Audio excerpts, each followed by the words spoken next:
Nick. Tango, tango, tango, tango, tango, tango, tango, Oh, he's tango, hyped up. He's hyped tango, up. tango. See, I don't even know what the limit is on how much we say. There's no limit.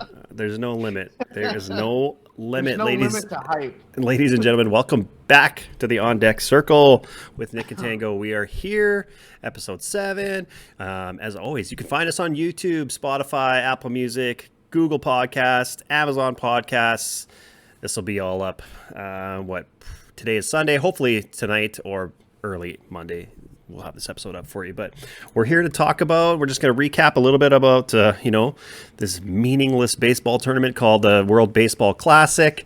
Go over some of that quickly and then get into MLB The Show 23. And today, the main focus is going to be our thoughts, the final thoughts of MLB The Show 22, what we thought about it, anything we have to say, and what we're looking forward to for next year. So, Nick, we're going to start off with, did you watch that game last night? So last night was USA versus Venezuela in the quarterfinals. And as we saw, Trey Turner came up absolutely clutch.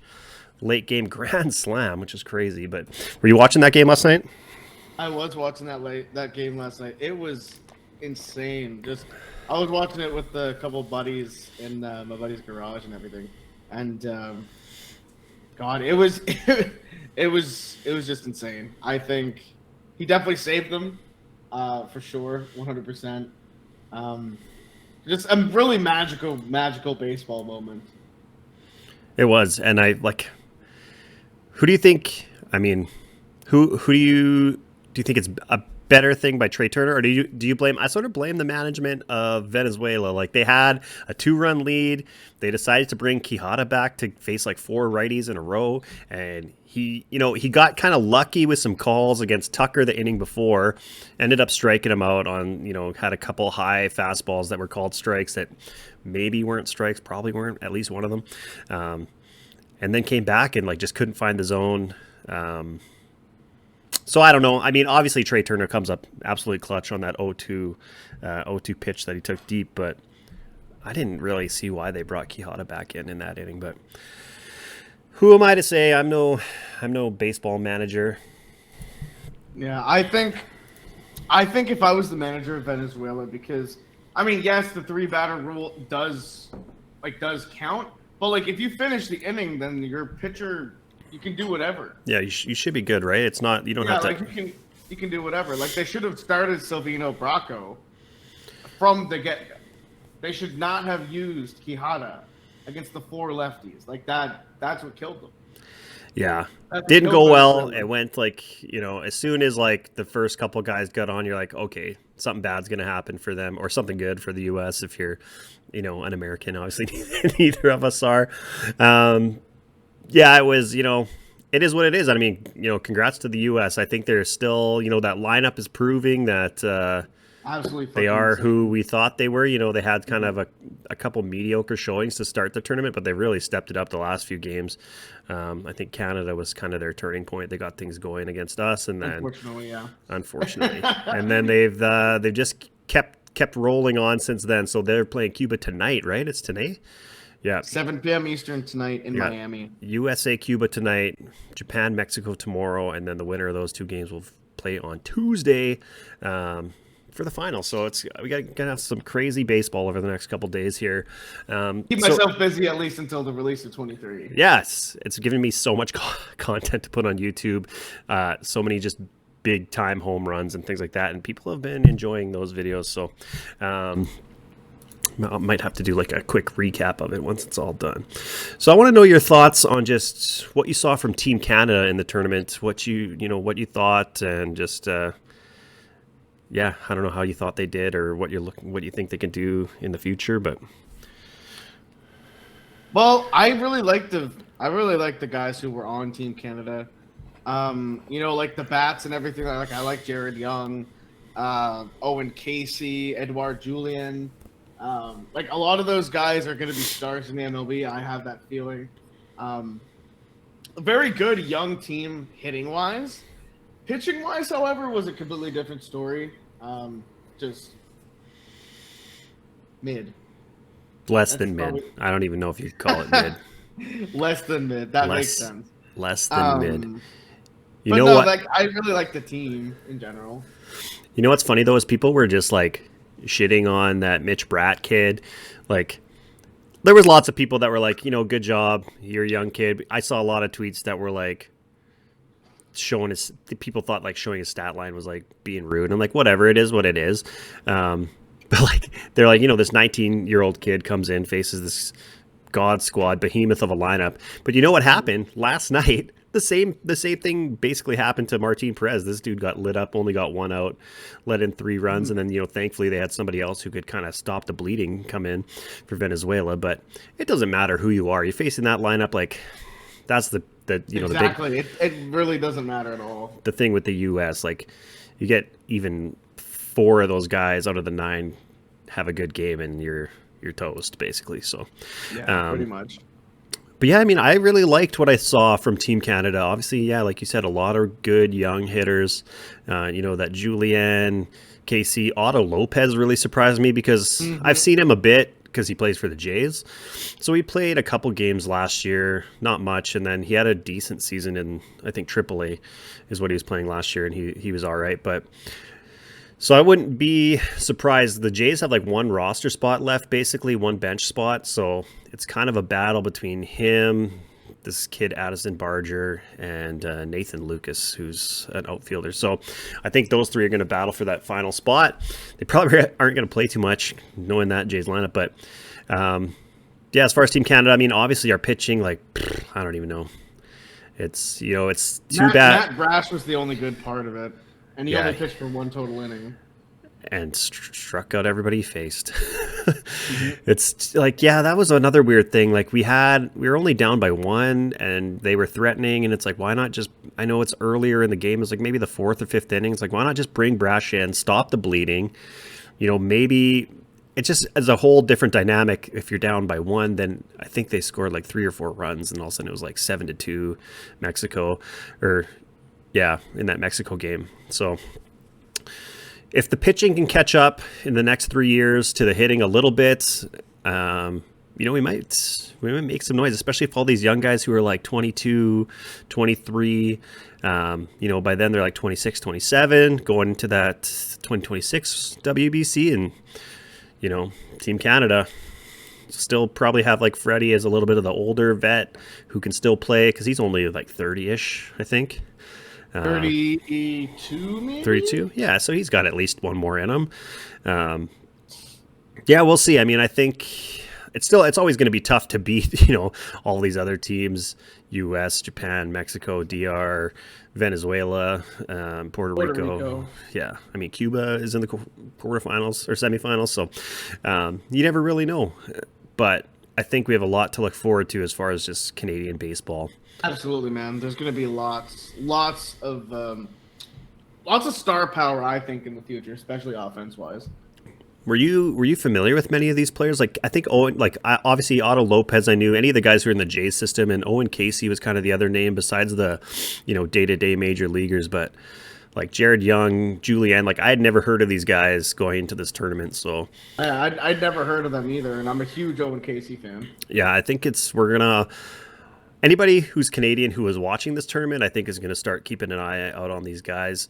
Especially if we'll start talking about it here. If some of these kids SDS, I hope you can do it. I don't know how it all works with whose rights and stuff, but if they're in the minor leagues, you should be able to put them in the game. But let's get some of these guys some WBC cards in MLB. We'd probably be able to get an Otto Lopez card because he had a prospect card last year. Yep.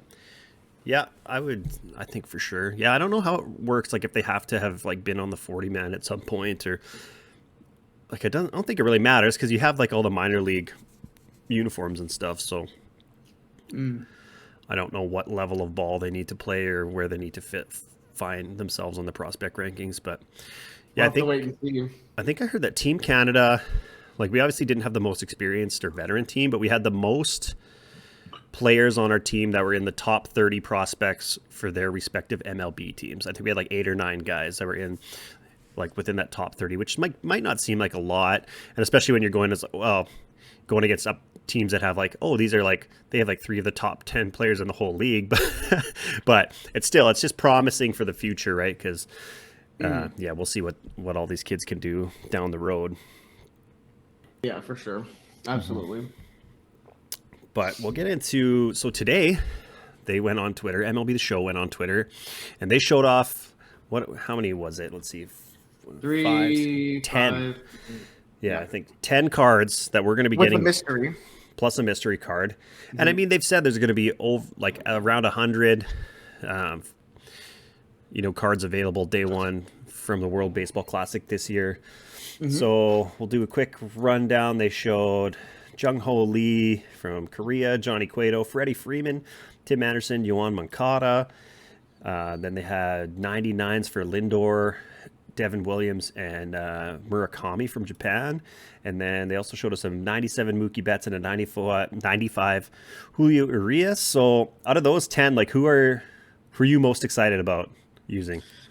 Out of these 10, I'm gonna pick 3. I'm gonna pick my 3 favorite cards, and I'm probably gonna start off with 1, Freddie Freeman, obviously. Freddie. Y'all already know. Number 2 is actually gonna be Munetaka Murakami. I'm excited to see what he brings to the table, and I'm gonna go with Jung-Ho Lee. I'm gonna go with the Japan, Korea, and the Canadian. Jung-Ho. I don't know why I said that like that, but I did. Yeah, this Murakami, I mean, like, for people who don't know, he's the guy that hit 56 home runs for his team last year in Japan. So, yeah, I mean, I'm probably most excited about Lindor just because I love Francisco Lindor in this game. So, if his stats are good. Mookie's always a good card. But, like you said, I'm excited to use non-MLB players, and I hope we get many more of them. I mean, I know they said like Kennelly, Sasaki are going to be in there. A couple other guys they had mentioned previously, but we haven't seen cards for yet. So, hopefully we get more of the kind of guys that stood out for some of these teams who aren't necessarily on major league rosters, even some of the Canadian prospect kids. If there's 100, that's, you can put a couple guys from each country at least. Definitely. Obviously whoever ends up being, MVP the whole tournament and stuff like that, which who knows what that's going to be. Shohei maybe. Also, speaking of MVPs, I think you noticed like the mystery card at the very top of the second tweet that they posted today. I think leading up to the show 23 on Thursday at midnight Eastern, what I think they're gonna do is that every single day up until then, so obviously today and then tomorrow, Tuesday, Wednesday, Thursday, I think they're gonna do 5 different. I think they're gonna do a new reveal every single day for new WBC cards. I think they're going to have like 8 MLB players, and then they're going to have like 2 international cards being added to these posts or whatever. And I think the mystery cards every single day leading up until the 23rd at midnight, I think are going to be the pool MVP cards. So I think the Diamond mystery card that we got today when MLB The Show tweeted out, I think it's going to be pool A MVP Yu Chang. And then I think Monday, I think we're going to get Shohei Ohtani. I think Tuesday we're going to get Randy Arozarena's 99, and I also think Wednesday we'll get Salvador Perez 99 from Venezuela. That's how I think it's going to go. And then whoever, since the tournament's going to be done on Tuesday, they'll probably announce the MVP at that point, and then we'll have the MVP released on Thursday. Yeah, I just wonder if they would wait for, because Randy and Shohei are still playing, so like either of them could still win. Like the way Randy's playing, like he's by far been the best player on that Mexico team. Like dude has just been absolutely clutch. So he could win like tournament MVP, and I don't see any of these guys getting 2 cards. I mean, but who knows? It doesn't really matter. You give them 199, it's going to be good. So yeah, I like that though. That makes sense that they would kind of do that. Give us, I think they're just going to keep showing us more and more every day. But it's exciting, like 100 of these cards. It's gonna be very interesting to see like how you earn all of them in the game, and like, are you able to get all of them, or is it just gonna be get some of them? And see what happens down the road. If it's only some of them, I'll be pretty upset because I want all of them. I think you'll be able What? to get all of them because they're all set one cards, which brings me to like I'm gonna say my negative point about this, about just the content and what has worried me today once I've seen this. So I'm a big fan of Francisco Lindor. Like after I got that card, even though he didn't have the most overwhelming stats compared to the other cards that were released in whatever program that was that he came out in, one of the second last one or whatever. Because there was you got 9 cards, I think there were 999s, and Lindor was one of them, and he had like the worst power or something out of them. But his cards always cracked, so he made my lineup. I played him out of position at second base, and he was still just so good. Yeah, he's so amazing. But I'm gonna be very like I'm gonna want to probably put Lindor in my lineup a lot this year, and if it's since he's set 1. So that'll run for the first 2 seasons of gameplay. You can use the set 1 cards from what they've told us. So if we get to season 3, I'm trying to do an all Mets build or something. And, there's other cards from set 1 that are Mets that are really good, and I can't use them in a ranked seasons lineup. Then that's kind of, I don't know how I feel about it. I don't like my initial reaction is I don't like it. Or my other point that I had mentioned to you sort of off stream earlier is like if you buy the game, if you're a new player coming to MLB The Show, you buy the game 3 months in because you're like, oh, you know what? Maybe it's on sale, whatever. It's your birthday, you get some money. You're like, oh, I'm going to go buy MLB The Show. Baseball's exciting. It's like post All-Star break, whatever. And be like, oh man, I remember the World Baseball Classic. That was super fun to watch. I'm going to go and assuming you're still going to be able to grind out and get these cards, you get them or you buy them off the market or whatever. And you can't use them? It just doesn't make sense. To me, I don't know. I feel like the entire player base of this game is not like people who grind like crazy, like the content creation sort of space does, which, we always want fresh cards and fresh content and stuff. And I understand that, but there's a lot of people that just pick up the game, whatever, or, there's a lot of team builds you want to do at certain points of the year. And if all of a sudden it's like, okay. So my other thing is are they just going to release 499 Lindors throughout the year just so we have one or 2 or 3 so we have one to use in let's say season 4 or something. So I don't know. I'm just I'm getting a little skeptical. And again, I don't have the game in my hand, so I'm not going to be able to see how this all plays out. But well, see, I think you forgot about this. Obviously there's set 1, there's set 2, there's set 3, and then you have wild card. There's also core cards too. These cards could be turned into core cards and just use them all year. Yeah, but do you think they would ever change the the set would change? Do you think it would change sets? I don't think that. That's just. I don't think they would be. I don't think they'd go from set 1 to set 2 and to set 2 to set 3. I think they would just be called core cards. Kind of like the live series, kind of like the live series collection cards and all that kind of stuff. Right. I think specific series are probably going to be core cards that all people are going to be able to use. Right. Yeah, and I'm really curious what the core cards are going to end up being. We know they're the collection rewards and the live series cards. Mm-hmm. Beyond that, maybe there's maybe the boss cards from each season or each program are going to be. Who knows? We don't know that yet. It just seems like a little. I don't know. I'm curious as to what it's going to be 2 months from now, 3 months from now. Is there going to be enough new content? And if they're dropping, 290 plus diamonds day one, does that mean every season we're just going to get hundreds of new diamonds? I don't know. It just seems. I understand. I understand where you're coming from. They just got to explain it a little bit better. Yeah, they're doing their thing on Thursday, so I think it'll. We'll get a little bit more information about it, maybe, or we'll get some insight on what cards are going to be coming out day one. But yeah, I'm just. The best way that I could see it working is that all these cards right now are just set one, because currently there would Jesus, obviously not be any other seasons or sets or whatever, right? Yeah.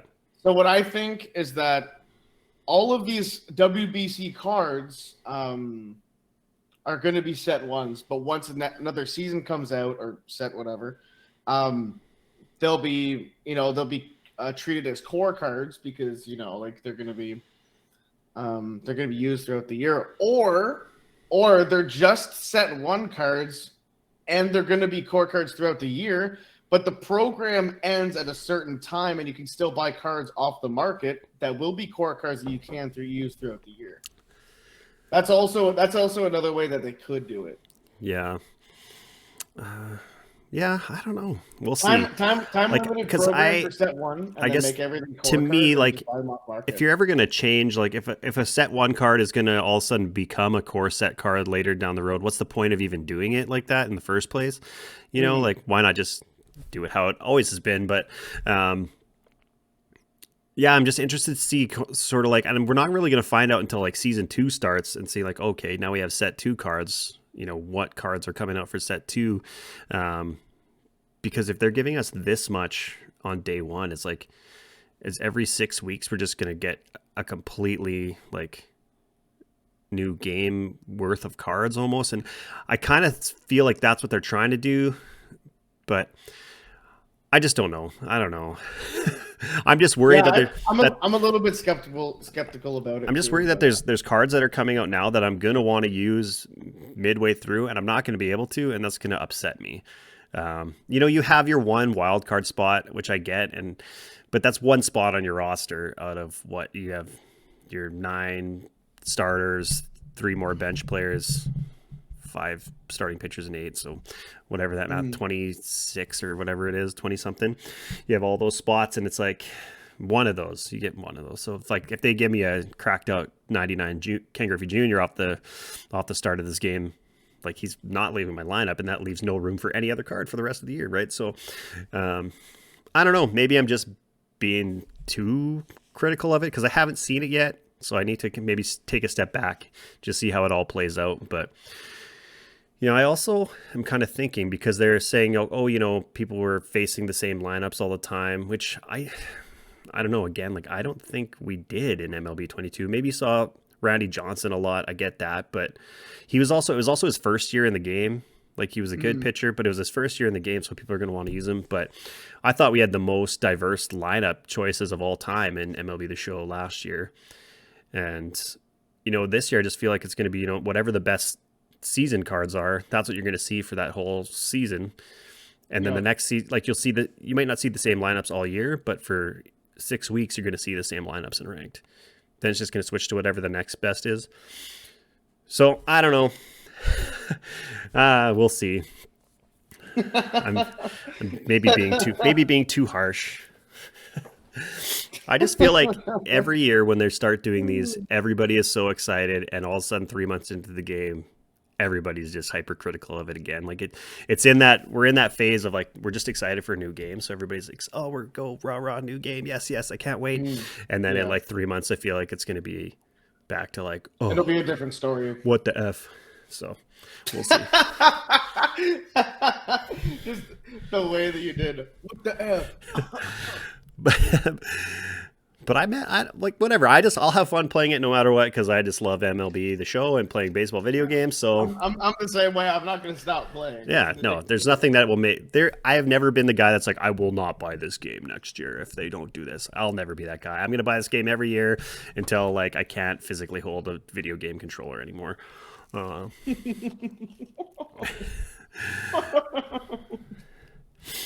So another little thing they gave us yesterday or the day before was some new things with custom stadiums.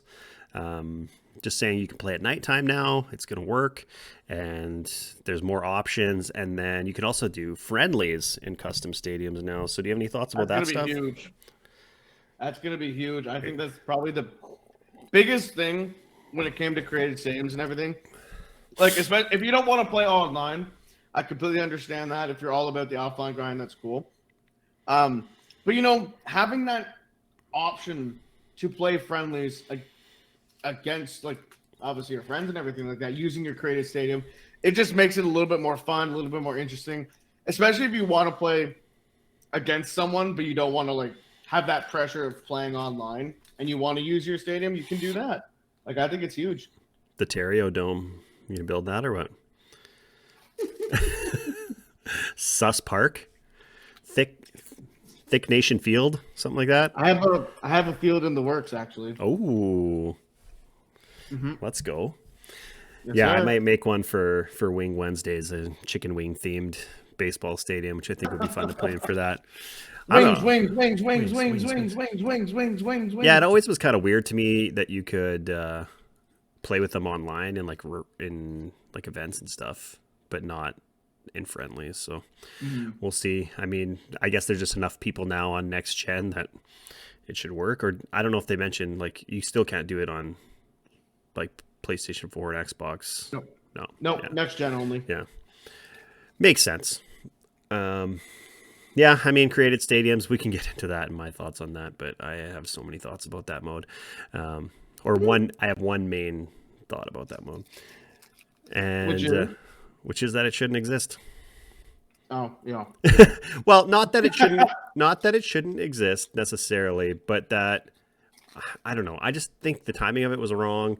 They spent so much time in the last few years being like, okay, well, let's take the game to new consoles. We'll go to Xbox one year. We'll go to Nintendo Switch the next year, which I still don't really think this game should be on the Switch. The Switch just doesn't play well on the Switch. It's cool to have, I guess, if you want to play a baseball game on it, but like I would never play online on my Nintendo Switch. It's just brutal. But created stadiums, like I get some people really enjoy it. There were people that really, really wanted it. And I think it was just like a case of like they were a crowd that was very loud. It wasn't a huge crowd. There were people like, oh, that could be fun.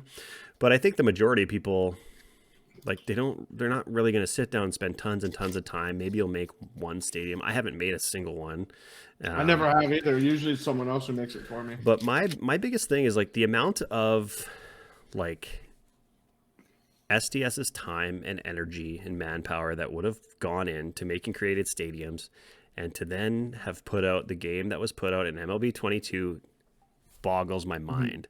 Like they could have done so much more. You think like, do you think if the game played better, if the hitting was better, if the content was like, slightly done a little bit better, not that it was bad, but, and there wasn't created stadiums, you think anybody would miss it? Like, I don't personally. I don't think so. I wouldn't. Like, so it's just, how many, it's got to be hundreds of thousands of dollars money they spent to put this in the game.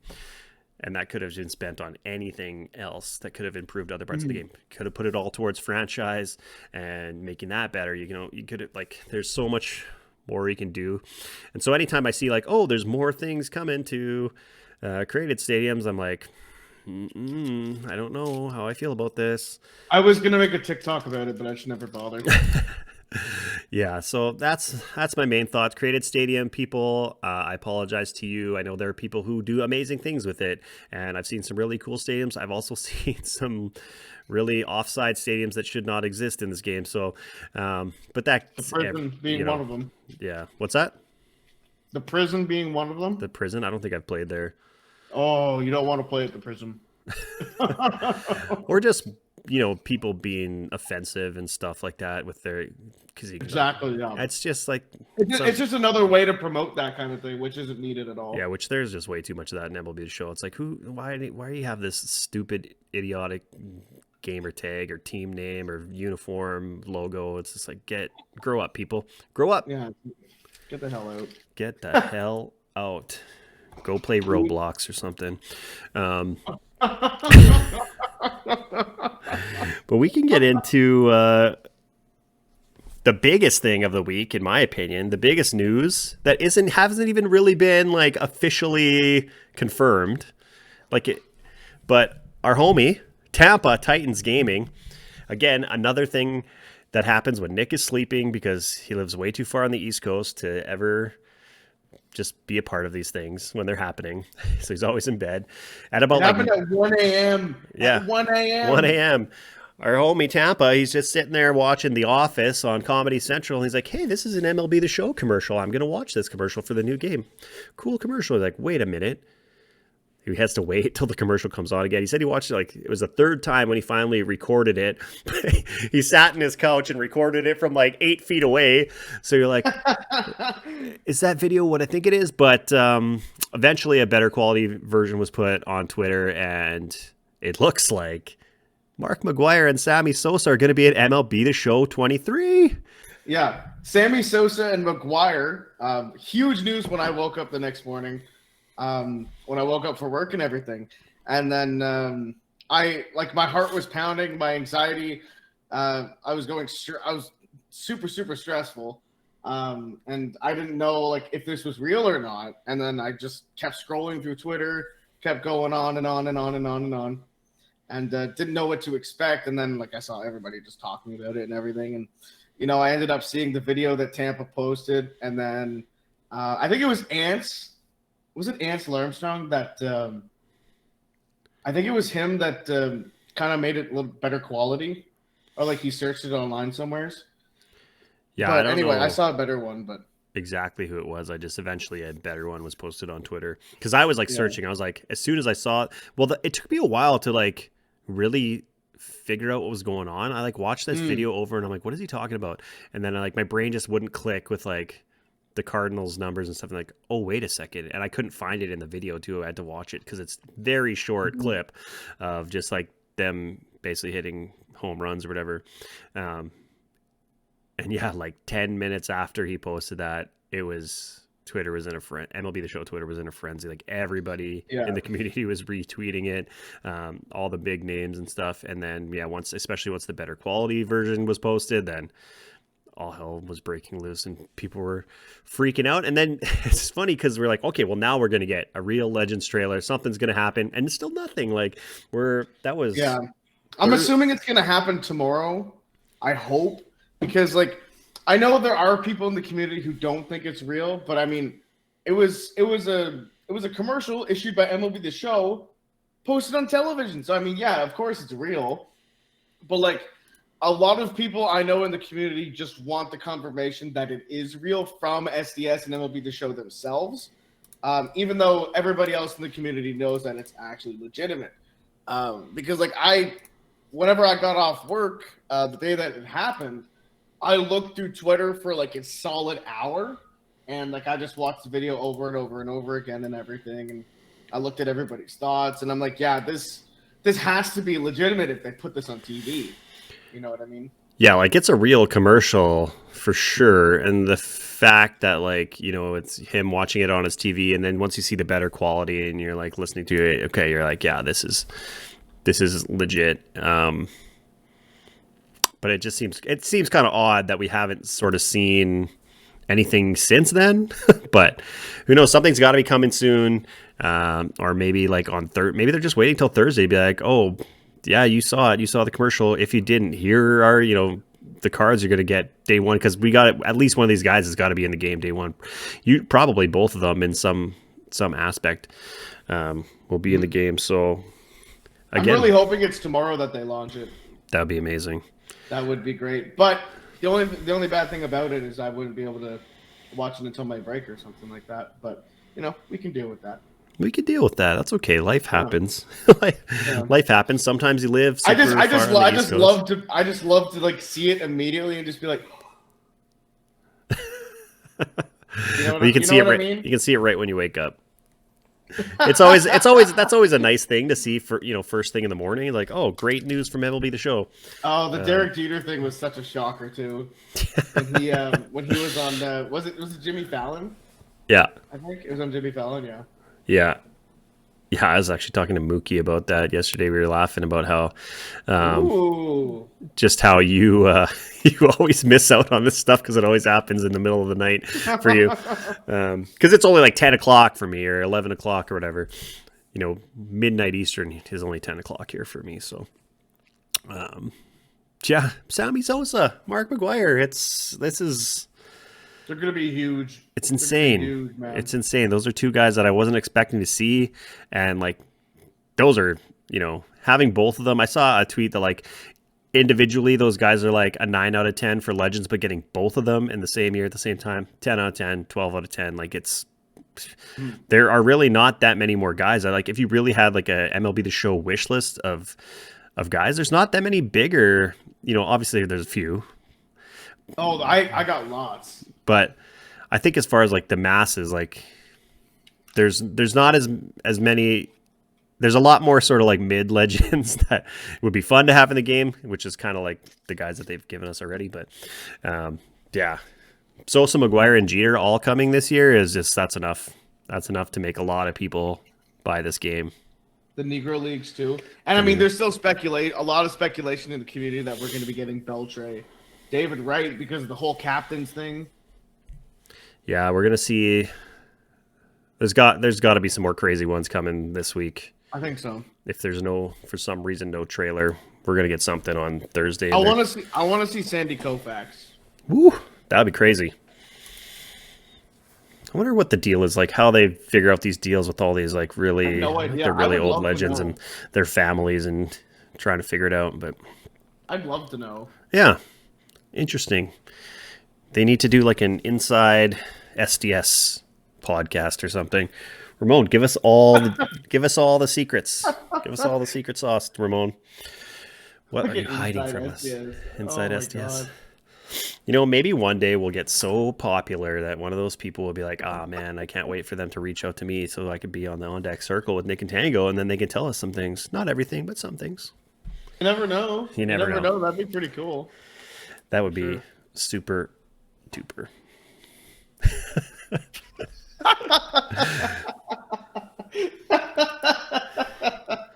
All right, well, we are like 40 minutes in, and this recap of things I thought was going to take 10 minutes is about 40. No big deal. It's good to talk and chat. But we're going to get into we're going to say goodbye to MLB The Show 22 today. To all the listeners out there, I know everybody has very strong thoughts about a lot of things about this game. Yeah, so we're just saying bye-bye. I think I am probably going to record my last MLB 22 video in the next couple days. I think you just sent me one. Basically, all the videos that I'm trying to get out for people right now are all like, this is my last video for MLB 22. So you're seeing a lot of that pop up on YouTube and Twitch of just being like, farewell, MLB. Oh, man. So sidebar. I was trying to play this game on stream the other day. And then so Jake Exclusive popped in and he's like, hey, you want to play some co-op? Because I wasn't sure what I was going to do. If I should just play ranked or events or whatever. I was like, yes, co-op. Let's go play. We played 3 games of co-op. I think we played a total of maybe 7.5 innings in 3 games. Oh my, really? And then I was just like, I'm done. No, I'm not playing this game tonight. And then we went and played Apex Legends together for a bit. But that's great. It was it's just frustrating. It's like, it's co-op. It's the end of the year. The new game comes out. Like, why are you even bothering playing if you're just going to quit out after an inning or disconnect your controller to the point where it like freezes us out? Like, it's just like, what are you doing here, people? So I'm ready for this new game. I'm ready for ranked co-op where people aren't going to be quitting, hopefully nearly as much. Maybe you'll get some people in the lower ranks that get frustrated. But again, just public service announcement to everybody out there. If you're going to quit the game, go play casual. Don't play ranked. It's like, just don't. Just stay the fuck out of there because we don't need that shit. Facts. Well, let's get into MLB 22 though. I want to know. We'll start off with sort of gameplay, which is kind of the biggest thing. Maybe not for us particularly, but for in general, the biggest thing you saw the most.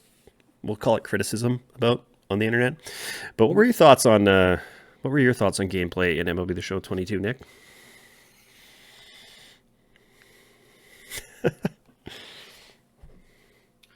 Well, my thoughts on MLB The Show 22 gameplay. The hitting was god awful.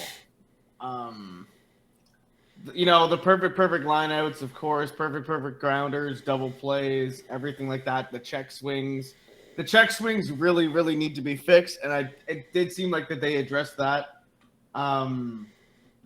With more strikeouts and everything like that. I think that was great. 23, it's just so frustrating because you'd have like a curveball thrown down the middle to Bryce Harper, who has 125 contacted power against right-handed pitching, and it would get hit to just before the warning track.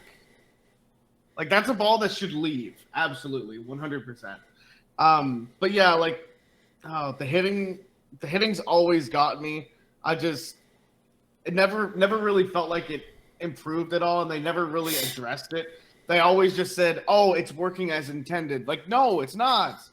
It is not working as intended. I promise you. Like I know a lot of people feel this way. Like at least 95% of the community. But I mean, they did everybody except for me, I think, actually. That's fair.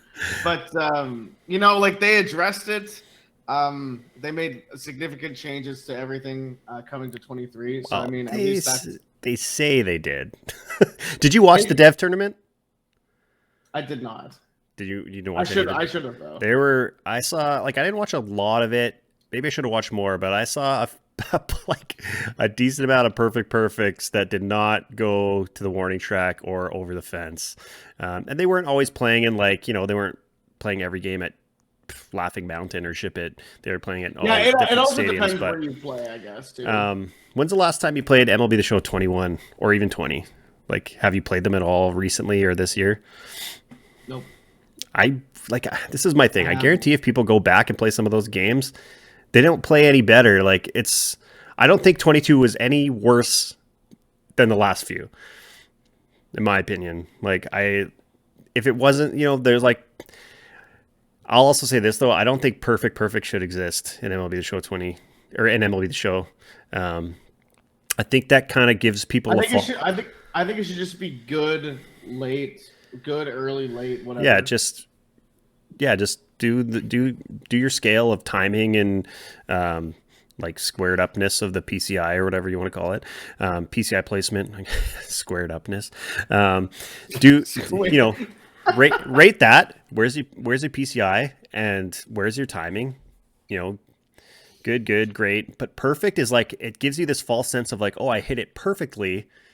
Because anybody who's physically swung a baseball bat, if you hit a ball perfectly, you also understand that you can square up a baseball and it's not going to go over the fence. You can square up and line out. But it just doesn't seem like it should be in a video game to me. It's just like a perfect hit should be a home run, in my opinion.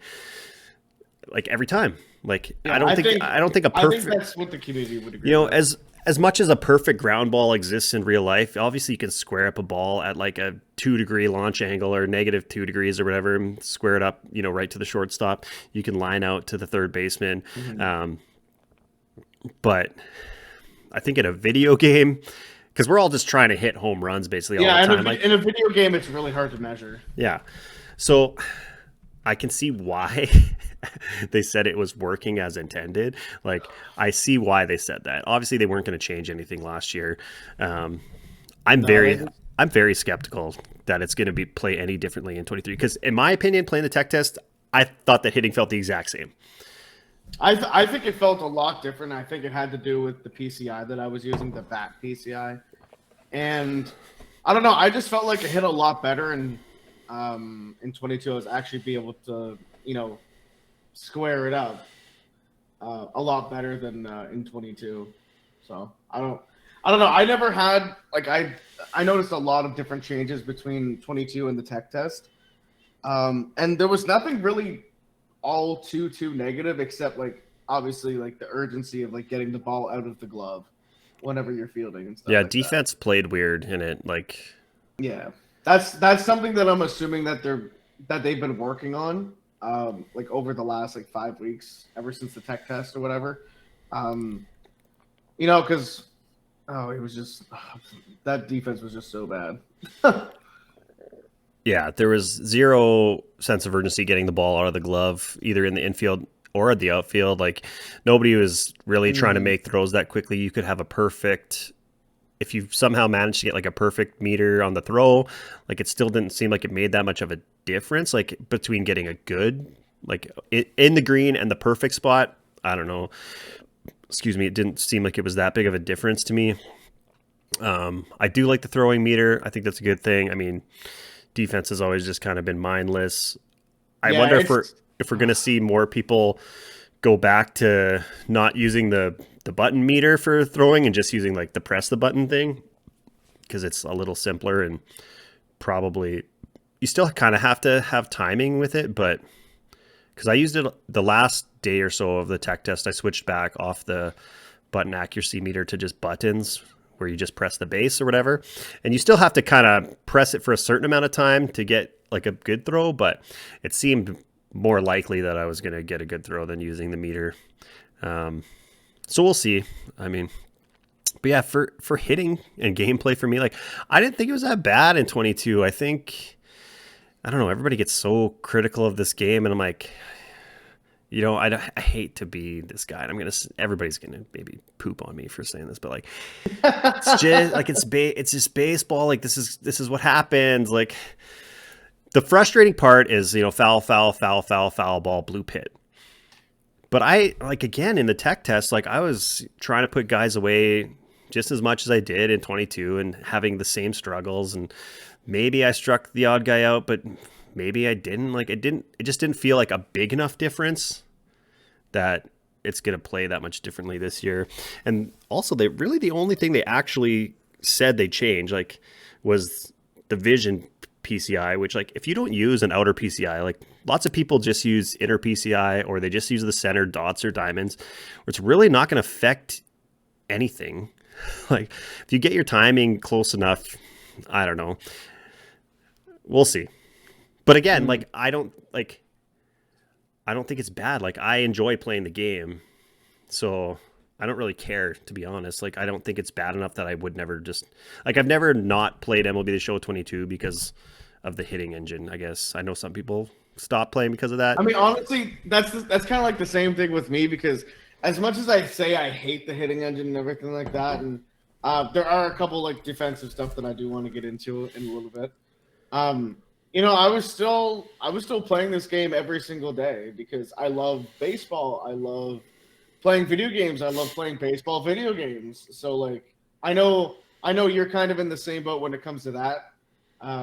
Like I'm never gonna stop playing MLB The Show just because, you know, the hitting engine.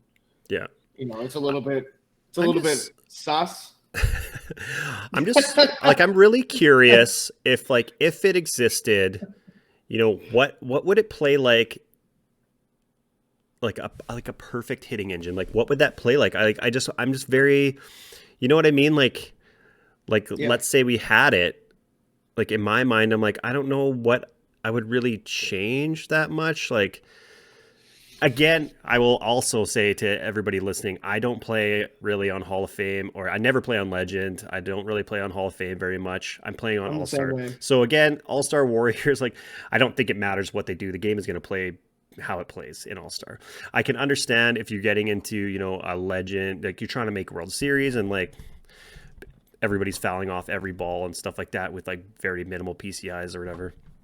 So I can see where that gets really frustrating, but I don't have much experience playing at that level. So maybe I'm not the greatest person to be like giving my thoughts on this. But yeah, and especially, this is my other thing too, if they're just giving you constant, basically like high-end 99s all year long, like you're going to be playing with guys who have huge vision stats, who have really big contact stats, so you're just going to be swinging and making contact with everything anyway. Oh my goodness. So we'll see. Like everybody it seemed like it was overwhelmingly positive feedback about the tech test, and it was good. Like I enjoyed playing it. I think a lot of it is just like our brains. It sounded way nicer, those bat sounds, and especially now that they're going to sound even better than they did in the tech test, which they already sounded beautiful in the tech test. I think part of it is that too. To be honest, it's like just it definitely factors into it. It's like a chemical brain reaction of like, this just sounds nice in my ears, so it feels better. You know what I mean? Even if you're like getting out on a line out, you're like, that sounded great. So as opposed to just sort of like, I say that literally all the time. Yeah. So we'll see. I mean, hopefully, like, what I really hope we don't see is just like 2 months in, everybody being like, oh, hitting is brutal, blah, blah, blah. And it's like, you know what, guys, it's like, just give it a rest. Just if you like the game, in baseball, play the game. If you don't, play something else for a bit or play it a little bit less. And like, don't. Good criticism is needed. Like this game needs to continually improve.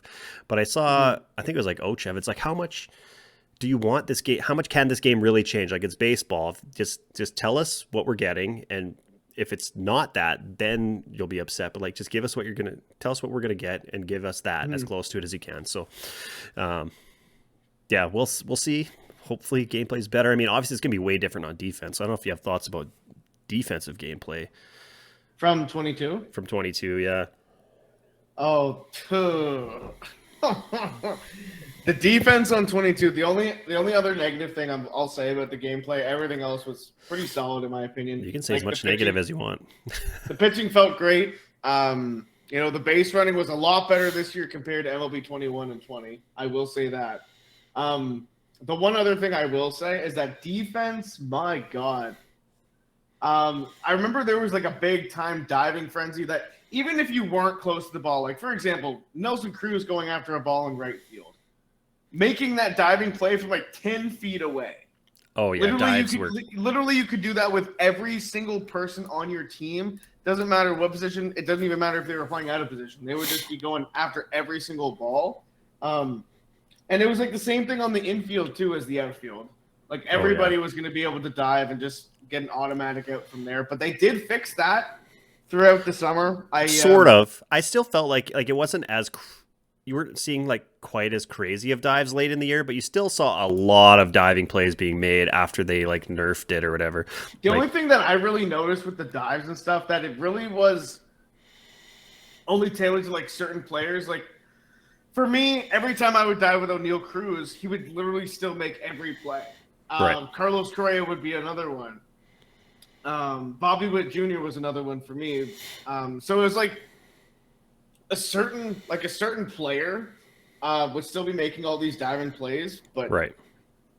It just wouldn't be like a full team as a whole. Like Nelson Cruz going for a dive, no, that's not realistic. He doesn't even play defense at all. Yeah, exactly. He played one inning in the World Baseball Classic, and they were saying it's the first time he'd played in the outfield since 2018 or something like that. Like he just hasn't played defense.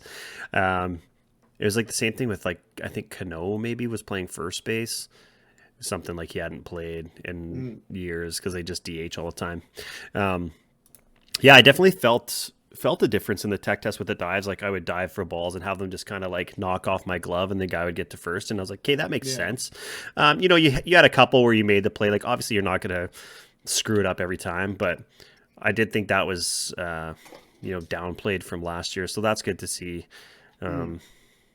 Base running is always just a weird one in this game. It always just seems like there are certain plays where like you as the player, like the outfielder is not catching a ball, but your guy's still sitting on second base waiting to tag up. It's like, no, dude, like run, like go score. Like if that gets tightened up a little bit, I didn't have that many of those situations in the tech test, so I'm not sure how base running is going to go this year. But it's just sort of the CPU base running is always kind of. But again, I'm like, I feel like I understand that would be like really tough to figure out how to make that super accurate. But yeah, absolutely, for sure. I mean, anything that, that they would add to this game, like it would just be hard to like figure out because like, you'd have to go through different codes, algorithms and shit like that. And, eventually find something that fits. Yeah. Like it takes a lot of hard work. Oh yeah. Yeah, I think way more than people give credit for sometimes. Any other gameplay thoughts about MLB 22 or where you're hoping things go?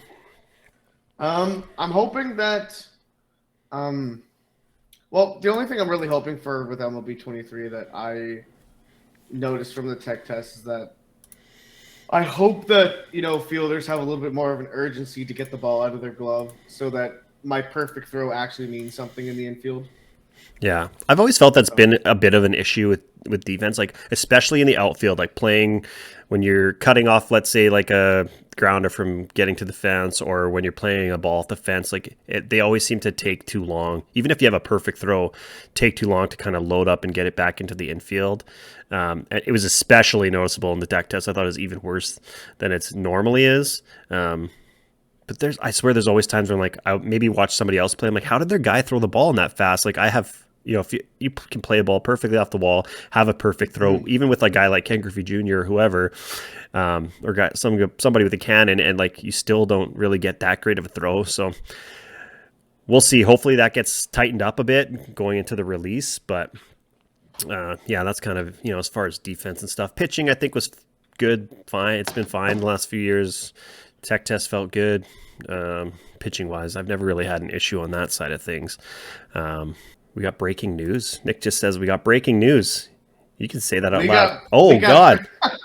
We got breaking news from MLB The Show Twitter. We are going to be getting the first around the world pack has been announced.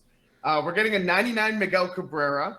We're going to be getting a 97 Gene Segura from Dominican Republic, a 97 Kung Kwan Gil Jaw from Chinese Taipei, and we're also going to be getting Byung-ho Park from Korea, Gio Urshela 97 from Colombia, and 97 Pablo Lopez from Venezuela. It says, keep your eyes out for around the world pack. For the feature premiere. 2 more players that you will want to see. I'm guessing Sasaki's going to be in there. This is where we're going to see Roki, 99 Roki. Well, yeah, looking at this, we're just going to veer away. Looking at this, man, it looks like they're just going to give cards to whoever. Like 97 literally. Like I don't remember even did Gene Segura do anything in the World Baseball Classic? You'd have to look. Like I don't even know, but 97s for all these guys and 99 Miggy. Crazy. And think about this, there's still one other mystery card to be revealed. Oh, there's going to be from one of the tweets earlier this afternoon. Around the World Pack, choose one player. So if you guys haven't already pre-ordered, Nick, I don't think you have yet. Pre-order the game, you'll get this pack. You get to open this pack as soon as it comes up. Have you pre-ordered? Have you pre-ordered yet, Nick? I have not made the pre-order just yet. I've been meaning to do it for a while. I just keep forgetting. Well, but it is going to happen tomorrow. Let's go. I did yesterday. No, the day before. It's already downloaded on my PlayStation, ready for when midnight Eastern strikes Thursday night, Friday morning. I'll be ripping this pack open. And to be honest, if they say there's 2 more players coming on the feature premiere, they're probably going to be 2 better players. So we'll see. We'll see who they are. Roki Sasaki is the one that I really want. Give me Sasaki. If Sasaki's in there, that's the only player everybody's picking that guy for sure. 102, 103, splitter slider that just drop off the table. It's going to be intense. Well, there you go. That's another 6 guys. So what, 16 players they've shown us today. Man, I wonder, that's a lot for one day, but I mean, there were a lot of people that played and they said there's going to be 100 cards. So insane. Give us some more Canadians though. Edouard Julien. Give us Jared Young, Eduardo Julien, Owen Casey. 99s for all of them. Tyler O'Neill, give me a 99. Yeah. That guy was like... Give me a Mitch Bratt. Common Mitch Bratt. I would love him. No, I'd use him. Team Canada right off the rip. Let's go. Hell yeah. Well, that's exciting news. Exciting news. We're glad we got to break it to you. I mean, by the time this comes up, everybody will have seen so much of this. But day 1, going to be nuts. Day 45, how nuts will it be? We'll see. So let's get into, since this is, some content news, we can talk about our thoughts about content from MLB The Show 22. So I want you to start us off, Nick. Content, MLB The Show 22. Content-wise, I thought it was an absolute W. I loved, everything that they did with the Retro Finest, obviously bringing back all the other series of cards. I loved the content this year. I thought it was absolute fire. Being able to give cards like Lorenzo Cain, Elvis Andrus, Eric Hosmer, Mike Moustakas, being able to give those guys lower level flashbacks, giving them 99s into MLB The Show. I loved it. It definitely added a lot more variety to lineups. Obviously with 99, Ozzie Smith, we get him every year round. But this year he had 100 power against lefties. So kind of juicing up the cards a little bit more, adding more variety with the Retro Finest series. So I thought that was a huge dub. I love what they continue to do with the BR program. I love that. I think it was just absolutely amazing this year. Like everybody thinks that that the content was pretty solid, and that's what kept the game afloat. And honestly, I'm in the same boat. But the only thing that I will say about my thoughts on content is that they should have spread it out a little bit more, so that even if we weren't getting like crazy stuff like in December, January, February, they could have kept giving us something to like spread through the cycle up until now. Because I think it stopped at the very end of very end of November. I believe the content now will be the show 22. Yeah, I think. Yeah, it was like November or the first week of December when those last event rewards came out. Yeah, I couldn't agree more with most of what you said there. Like, just spread it out. Just spread it out. Like, Retro Finest was amazing. I still think there's way more they could do with that. Like, with Retro Finest, you can go and pick and choose, like, basically any player that had a pretty good season, give them a Retro Finest. Obviously the Royals are a great example in MLB 22 because all those guys just got, like... Don't look at me like that. All those guys got juiced up cards. So yeah, I mean, like you could like any team or player that has a good year in the last 5 years, you can give them a 99 Retro Finest now. So I still think there's more they can do. Like obviously you're always going to get like the top tier God Squad cards, Griffey Jr., guys like that, Mike Trout, Mickey Mantle. It did seem also like it was kind of weird that we never got, the really top tier like Lou Gehrig or Willie Mays cards. So I think we're going to see, I honestly think this year, I think we're going to see like multiple 99s for tons of guys if they're coming out in different seasons and stuff like that. There's just too many opportunities to give everybody juiced cards all the time. I also wonder, like, Retro Finest was amazing. Don't get me wrong. I feel like it took away a little bit from some of the other series. Like, you can still give us, like, an MVP card. Like, I like having variety in, like, the card arts and stuff. Like, I think the awards, me too. The award series cards just look so good. Takashi was awesome, but there were only, like, 20 of them. Because that's just another series where you don't have to have anything to base it off of. You just say, hey, I'm going to give, this guy crazy stats because whatever, he has a cool looking Takashi card. So like with all of that, you can mix and match these players in different sets. It doesn't all have to be Retro Finest. I think there were like 200 Retro Finest cards. And then, there's like 20 awards, 30 awards or whatever, 25, Takashis and stuff. So just mix it up a little bit more. Still, you can give us the same card, but like, just like updated, upgraded versions, or just like like all the collections. I think were Retro Finest, like Kutch. Were they all Retro Finest? Like all the big ones: Kutch, Jimmy Rollins, Mickey Mantle, George Brett, right? I mean, there was the Takashi Otani, but those were like set specific collections.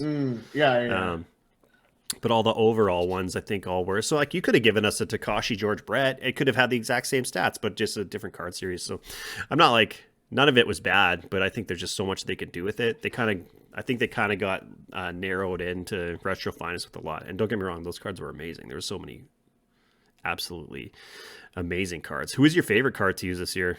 Or, like, top few? Top few favorite cards? Oh, brother. George Brett has to be up there because he had one of the best cards. That card was so good all year. Yeah, absolutely. He was like the Chipper Jones of last year for a lot of people. Who else did I really, really enjoy? Oh, I'm trying to think right now. My mind is blanking like crazy. I really liked that 99 Finest Jose Altuve card. I thought that he was a machine. 99 Retro Finest Billy Williams always has one of the best swings in the game, in my opinion, so I love using him. Salvador Perez, 99, of course. My Royals bias comes out a little bit there. He was my favorite card to use. That was like the Flashback Finest or whatever from 20? Yeah, the Flashback Finest, although it should have been his 21 Finest, not 20. I don't think I've used that I'm always card. going to argue against that. Always going to argue against that. It should have been because he had more power. He had a more balanced card in 21. So why not use that? Yeah, instead give of him the just 48 home run 20 year card. Come on. Yeah. What else? Who else did I really enjoy using? I really liked Adam Ottavino's 85 overall card that we got at the beginning of the year. I think it was the collection for the Rockies. Yeah, I think so. That guy's always nasty, man. Last year's collection. Yeah, I loved using him. I used him at least until September. That slider is Day one card. Brutal. That slider is like so tough to hit. If you ever play me and want to beat me, just spam low and away sliders, and I'll just swing. I'll just probably swing at every single one of them. Yeah, I really love that Jimmy Rollins card. That card surprised me because usually it's like a decent card, but he was by far the card that performed the best for me this year. I mean, obviously, I always love using Griffey. That goes without saying. That Griffey cards are going to be in my lineup no matter what. Who else? McCutchen. Like this was finally like the year that McCutchen just raked for. I think everybody loved using that Andrew McCutchen. Yeah, card. I loved Andrew McCutchen this year as well. And then Raleigh Fingers was like, man, that dude was lights out for me in the bullpen this year. I was kind of mediocre with some of the bigger names, like Mariano Rivera seemed like he kind of sucked this year. Same with Billy Wagner, but Raleigh Fingers, he was like the guy I would always come to really get me out of tough jams. Not that I could pitch out everything, but more or less he did really well for me. Yeah, were there any cards that people like really liked that you just hated using? Or you didn't want to use or Jimmy Rollins couldn't hit with? Jimmy Rollins. I never used him. Even to this day. I never given him a shot. He's so good.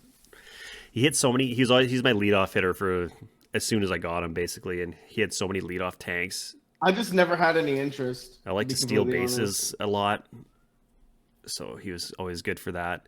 Man, mine this year was Chipper. I could not hit with Chipper Jones to save my life this year. Yeah, he was another one that was really, really disappointing. You know, coming off an amazing, showing for a lot of people in 2021 as the Live Series Collection Award, Chipper was very disappointing this year. Yeah, it was. I don't know what it was. I don't think they really changed much, but I just couldn't hit with them. So we'll get into sort of like different modes. We don't need to go over necessarily. What was your favorite mode to play 22? I mean, I think I know the answer. Co-op. I know what one of your least favorite modes is, but what did you enjoy? Like, what brought you the most joy to play in MLB 22? Because you played a lot of co-op, and I don't like. Is it because you enjoy co-op, or just because it's good to do with your community? I mean, a little bit of both, probably. My favorite game mode this year 100% was co-op. Like you said, it involves the community. We can use different cards. You don't necessarily have to be super, super competitive with co-op. And I mean, MLB The Show already did address a whole lot with co-op and everything, with ranked co-op. Having rewards in the game this year for co-op and everything. So like, I think that's huge. Co-op is definitely going to be my go-to mode moving forward. Just playing the game, having fun and everything. And I really, really hope that stats and actually using cards in ranked co-op this year will count towards PXP. I think it should, personally. Yeah, if it's ranked, it's got to. Like, it's got. Yeah, if it's offline co-op, I understand. But like, if it's ranked co-op online and you're using like that specific card, then it should. I'm curious how it works. Like, if they'll only keep stats for when you're controlling the player, how that'll all work. And like PXP and stuff. Like, is it just when you use them? I have so many questions about how the whole rank co-op is going to work for stuff like that. Yeah, as do I. PXP, how the ranking points are going to work. Who ends up being the host for the game. If you have one guy you're playing 3v3, you have one guy out of 6 who's already made World Series. Does that mean all 6 of you have to play on Legend? Lots of questions. Yeah. I'm hoping that they reveal it on the content stream on Thursday. I think it's gonna be really long, and there's gonna be a lot of stuff. I'm gonna be taking notes, making videos and shit all night until release. Yeah, it's gonna be. Oh man, that day this whole weekend is going to be crazy. Or next weekend, I guess. Yeah, so co-op, man, co-op is so much fun. I like a great addition to the game. Hopefully, all the signs are pointing to it just being better this year than it was in 22. So that is great. Yeah, we'll get into like ranks. So I'm just gonna like my thoughts on rank seasons. I don't know. My desire to actually play and try it is just low, and one is, even with the rewards and the the ranked program and counting your innings, I didn't really feel like it de-incentivized people to not quit. Like I feel like I got even more quits almost than in past years. This year playing ranked, Unfortunately, yeah. and I think it's almost because of the program, because I think this just means more people are playing ranked because they're trying to grind out innings to get those cards, right? So there's more like low level players going into ranked, grinding out innings, and then quitting games. But I personally don't really enjoy ranked that much. It's mostly just because those games are so long. Like it's hard for me to play a 9-inning game, sit there by myself. So I think like for ranked co-op, it'll be a lot easier for me to do because, you're maybe in a Discord call or party chat with your buddies and things just go faster and it's more fun and more exciting that way. I also like try to avoid super sweaty games if I can. I basically in the past I would always just play until I got the pennant race reward at 500, and then I would just stop playing ranked. That's why my rating or my record was always like 50-5, because I would just play all-star games against low-level players, get to 500, and then I just wouldn't touch ranked until the next season came out.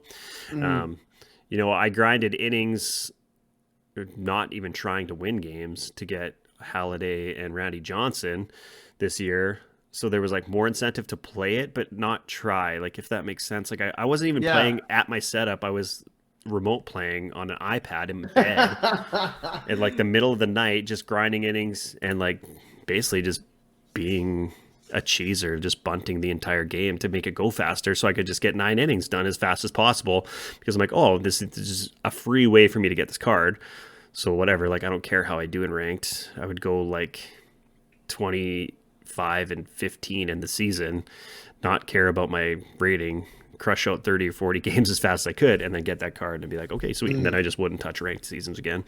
It's fun for debut videos and stuff like that, but also if you get tons of quits, like it's just annoying. So I don't know. What do you think about ranked seasons? Or I don't think there's much they could really do. The only thing I think they could do, and I will die on this hill and a believer, take the World Series free pack out of there. I'm in the same boat. Just like, just have it only for people who make World Series. Keep the cards on the market. Maybe even like incentivize guys, like instead of having those, like if you reach 1,000, 1,100, 1,200, get another World Series pack instead of just like a 10-pack bundle. You know what I mean? Like or you can literally do wins. Like if you if you have like 30 ranked seasons wins in a season, like give you more incentive to play the game and actually stay in the game. Yeah. Like I would like that more than a program. Right. That would make more sense. Yeah, that like if they did wins instead of innings, that could maybe make it better. I just think it hire me. It takes away from wanting to actually try. Like I didn't care about making World Series because I could just not try and get the same reward as somebody who's like busting ass to be a top, like even like top 50 guy. You really don't get anything.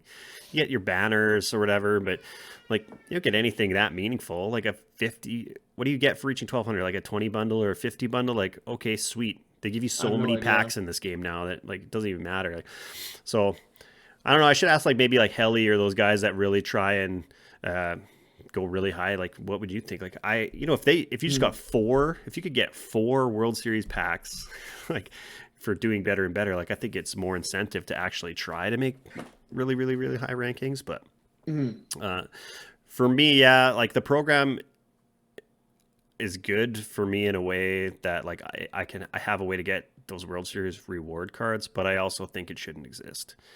Let the cards be on the market, sure. let really good players even earn more than one of them, I think would be a better way, because then there's constantly going to be more of them on the market. Like Yeah. if you could get four, let's say there's 2 rewards, there's 4 packs. You can keep 2, you can sell 2. They're probably going to be like a million stubs, so it's fine. I don't know. And then whatever, if you really want that card, you can't make World Series, you just pay for it. But yeah, I don't know. I'm assuming it's just gonna go to this program. I feel the same way with BR too. Like I don't think there should be a BR program.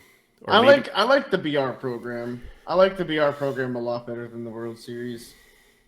But honestly, like just add a little bit more of a challenge to the BR program. Other than that, I have really no problem. or give them like, if you go 12-0, I just feel like you should get something more than somebody who can just play for 5 hours and not even care about winning games and get the same reward. Like, I don't know.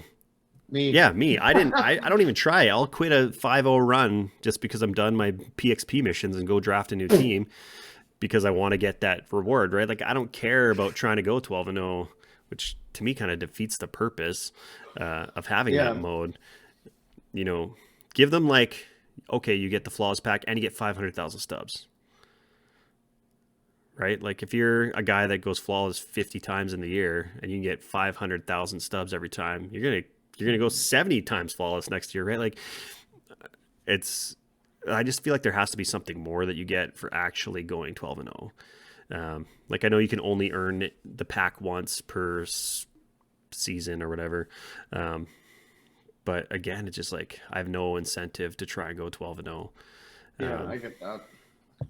Like I understand how, like, it's crazy to see guys who like have done it, 10, 20, 30, 40 times. Like that's an achievement for sure, but that's like a very small handful of guys. I feel like there's a lot less people now. There used to be the guys that like, oh, I went flawless once this year. That is a huge deal. But like those guys don't even try. Like I didn't try to go flawless at all this year. I just wanted to get the program done as quick as possible, and then I wouldn't touch BR until the next program. Like I rarely played BR for fun unless I was very bored at the end of the year. No, I feel that.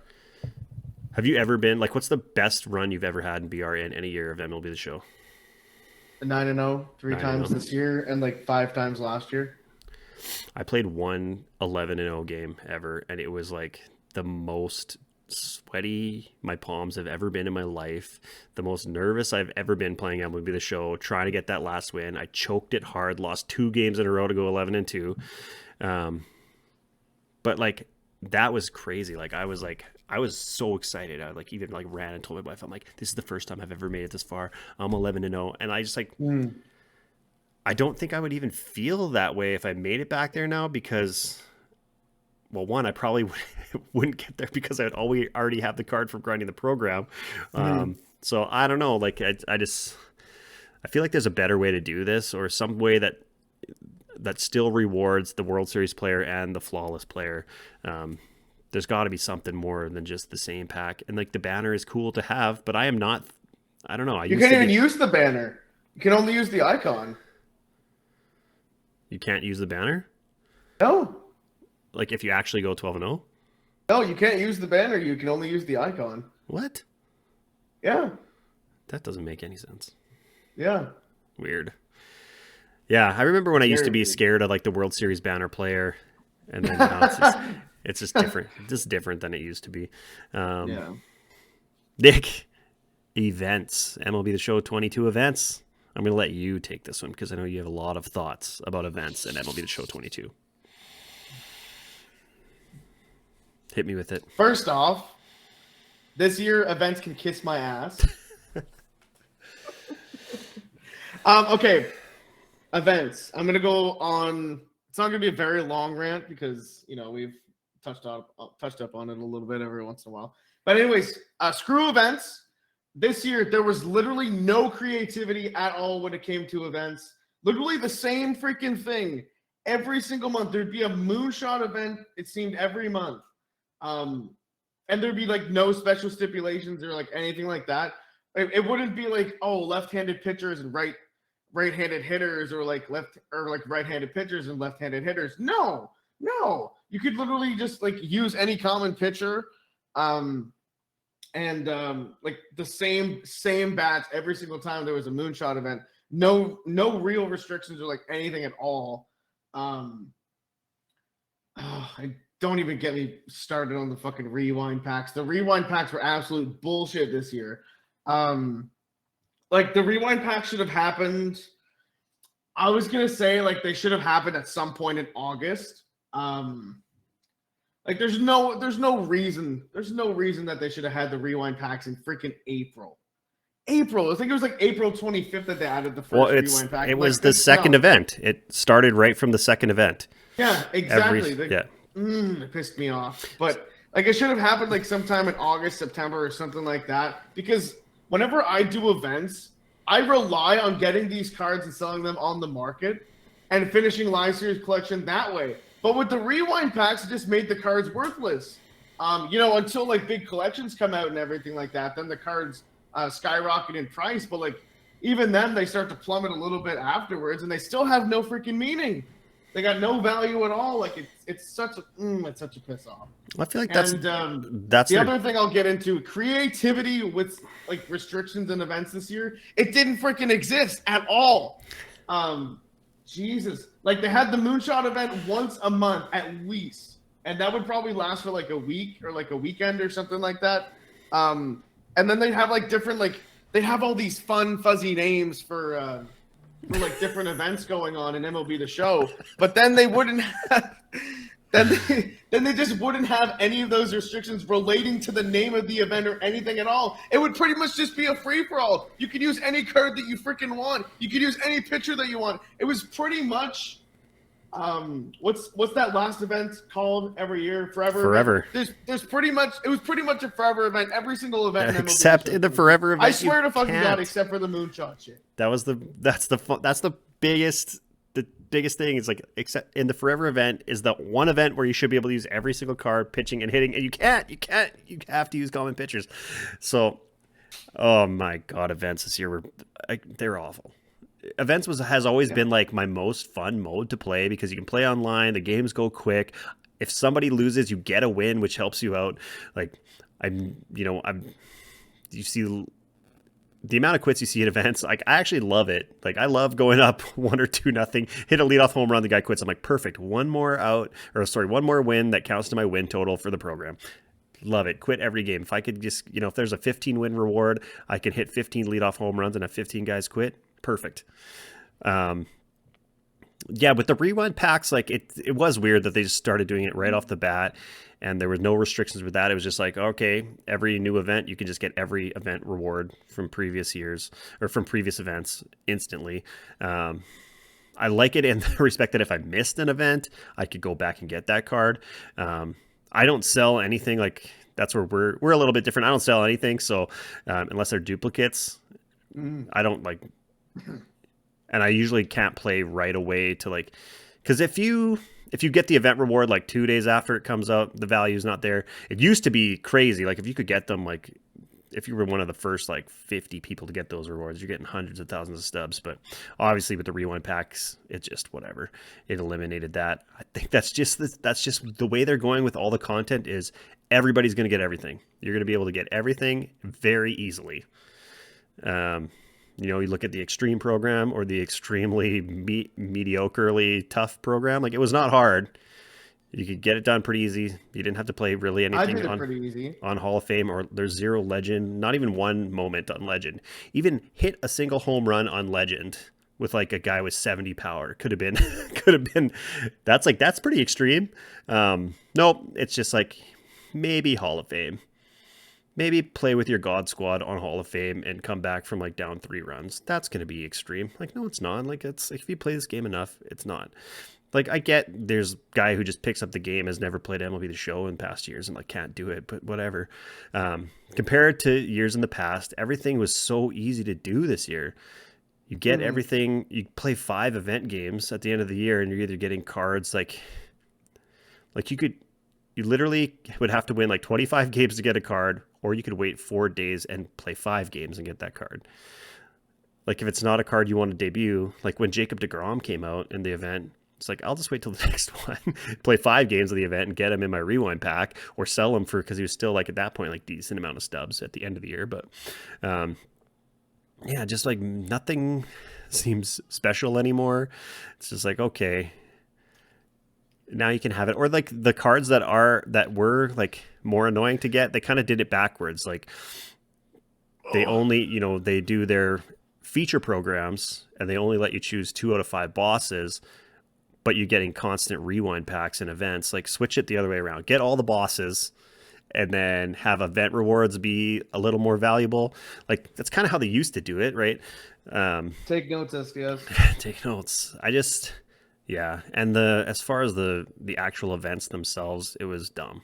It was the worst I've ever seen by far.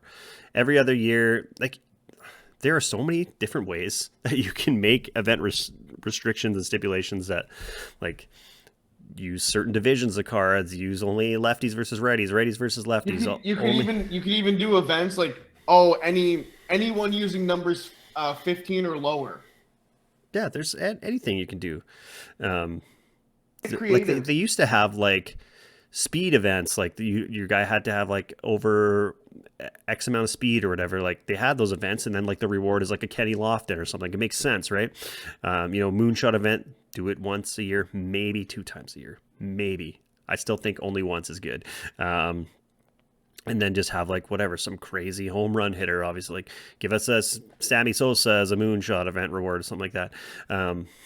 But yeah, when it just turned into every event free for all. It was either moonshot or is just use whatever the fuck cards you want, and just play a 3-inning game. And you know what? A lot of people don't like 6-inning quick count games, but I don't mind them.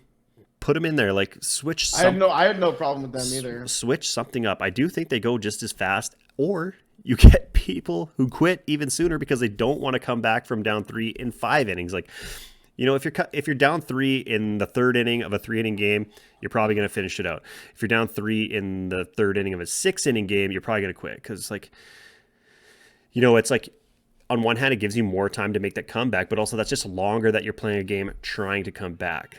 It's like even me, like if I get down 3 in the 1st inning of an event game, you are not seeing me play that whole game out. Like I just won't, because like I'd rather start 0-0 in the top of the 1st than be down 3-0 in the bottom of the 1st. I don't know. Yeah, I'm just trying to sweat out games that you don't have to. Exactly. And that's what events are made for. Like if I want to sweat it out, I'll go play BR and I'll sweat out. Like I'll go down and play ranked or something and try like and come back in BR because whatever. Although maybe I wouldn't too because I just want to complete the program, but kind of what we said before. So yeah, events were a big miss. I mean, the rewards were cool. I mean, I like that I can get rewind packs and get cards to fill up my inventory, but it shouldn't have been quite as easy. Or just give us 1 rewind pack per an event. Like, don't give us like 4, It was just too much. They just give you everything. Like, not everybody needs every card all the time. Like you just don't. It makes nothing special when everything's accessible to everyone. Like it makes certain things less exciting, I think.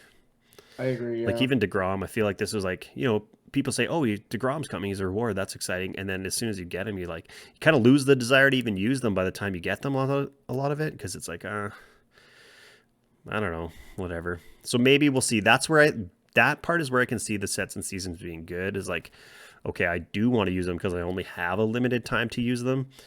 Mm-hmm. But then the flip side is okay, 2 seasons down the road, I can't use that card anymore. That's annoying. So unless it's a core card or something. Unless it's a core card. Yeah. I mean, yeah, unless they're core cards or your wild card and stuff, but that. But even example, like they're giving more and more World Baseball Classic Set 1 cards, and it's like, okay, I want to build a World Baseball Classic team in Season 4. I just can't do it unless I'm playing against a CPU or against a friend, I guess. Like, you always have that option. I could just play against you for a video or something. But honestly, I think most of my videos this year are going to come from friendlies that I play with other people. Well, and, just involve the community and stuff like that. And then my ranked games are just going to be ranked games. They're fun, and, like, they're not going to quit. Like, the game could obviously disconnect and whatever. That's going to happen from time to time. Hopefully, I didn't have that many freeze offs this year. I had maybe less than 5, I would say, all year. I had maybe 8, 9, or 10 or something like Yeah, that. and then you played about twice as much as me, so that sounds about right. 70 days on the show 22. 70 days, folks. That is a lot. I did not play Yep. 70 days. I played, I don't know, whatever 800 hours is. Half of that. Still a lot. Like, still a lot. Oh yeah, absolutely. And it's mostly because, like, once I got those last event rewind packs, this game was like, I did not fire this game up very often. Wing Wednesday, the odd YouTube video, that was pretty much it. Yeah. Oh man, this is long-winded. We had a lot of thoughts. We've had a lot of thoughts. To finish, screw the events. Screw the events. Make it more creative. I think they will. I will say this. Get ready for this.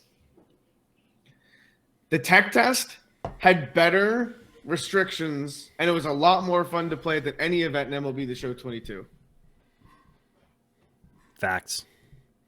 And that's sad. Facts. That's sad. And it's like the generic tech test events that we get that are just like, oh, they're events geared toward testing certain things in the game. Like, oh, these guys all have good clutch. Oh, let's see how the game plays on Legend.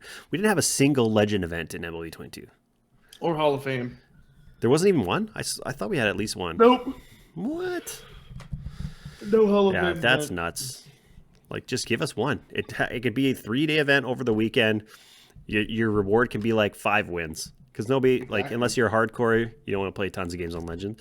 Just give us like a 92 overall card and a Legend, win 5 Legend games. Okay, cool. Sweet. I'd love to play that. Do a Legend event where you can only play with Legend players. Like, nope. Let's just have all-star events that you can play with every single player in your inventory all year round. So, again, that's another place that I really like sets and seasons is events, because, like, if all your events are seasonal rosters and stuff like that, it just starts off being a little more restrictive. But we'll see. That was very high pitched, but we will see. We will see. Nice little voice crack from the homie Tango. Yeah.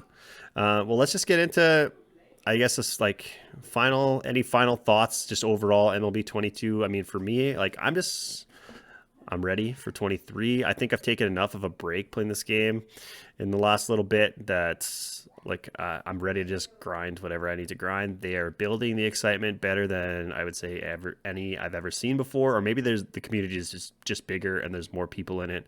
I think it's both. I'm a little bit more involved than in past years. So I'm ready. What about you, Nick? Overall thoughts? 22? I'm ready for 23. I mean, obviously with this game this year, obviously made a lot of memories. Good and bad. Like it was a fun game overall. I'd probably give it like a 6-7 out of 10. Like if we're talking like overall ratings. Like I said, a lot of memories made on this, and a lot of things I'm never gonna forget. Both good and bad. I really enjoyed my time with 22, but onwards and upwards. I'm ready for 23. Onwards and upwards. I can't. Oh, I wasn't even trying to. We're leaving that in. Folks, I was not trying to say that. I just couldn't say the words in my brain. I'm just going to close with this. As much as we can, not have nice things to say about this game sometimes in certain respects as a community as a whole, I love MLB The Show. I'm going to continue playing it, and I honestly don't think a better game is going to come along. And if anything, if another company could ever make a baseball game, like, I don't even know if they can, but if they could, and if they did, I think it would just make MLB The Show even better. So I enjoy MLB The Show. It's, the communities that we have. This community is, in my opinion, the best of any sports game community by far. Yeah, I agree. 100%. Just look forward to tons of content coming from Nick and myself, YouTube, Twitch, the podcast. Everything is going to be going in full force. As always, everybody, appreciate you listening. You can find us on YouTube, Apple Music, Spotify, Google, and Amazon. And, until the next episode, which we'll have some thoughts by the weekend of the new game, Nick. It's here. It's coming. We love you all. And have a great day, everyone.